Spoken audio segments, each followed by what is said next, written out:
This tire right here, as you can see, it's a nice Michelin. It's got a lot of tread left. The only problem is every 3-4 days you have to put air in it. I took it to one of the tire retailers and they said it wasn't fixable, too close to the sidewall. And if it's in the sidewall, you're not supposed to repair it, I understand that. But if it's in the treads in between here, it's usually repairable. So the easiest way to do this is take the tire off.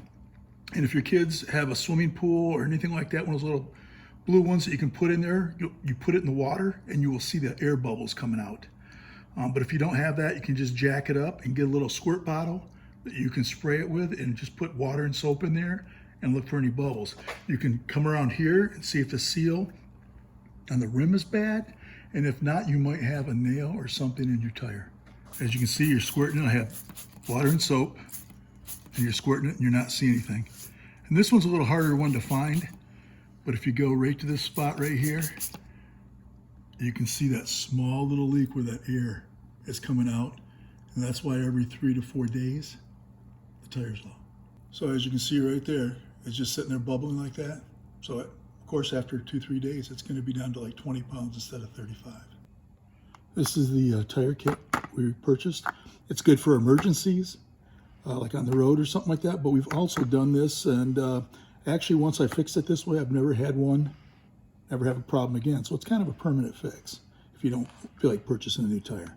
Okay, this first tool we're gonna use is this right here. And what I'm gonna do is actually find that hole right there, put this right on it, and I'm gonna puncture it with this and push it in.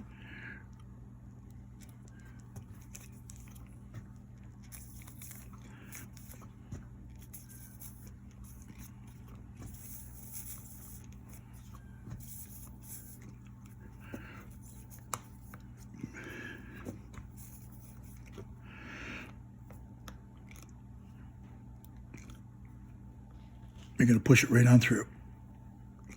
Once it's going in good, you can hear it softening up that. Okay, I'm into the other side. I can even hear it leaking a little.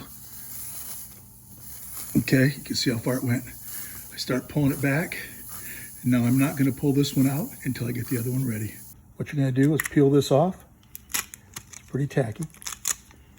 You're going to feed it through here. Like so. Pull that through.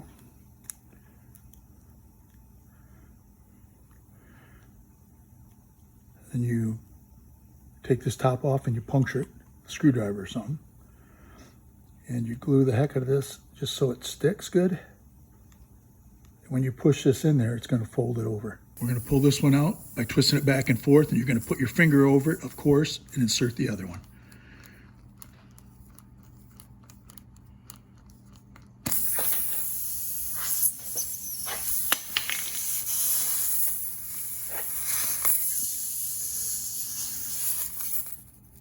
Just like that. You got to twist it to go in.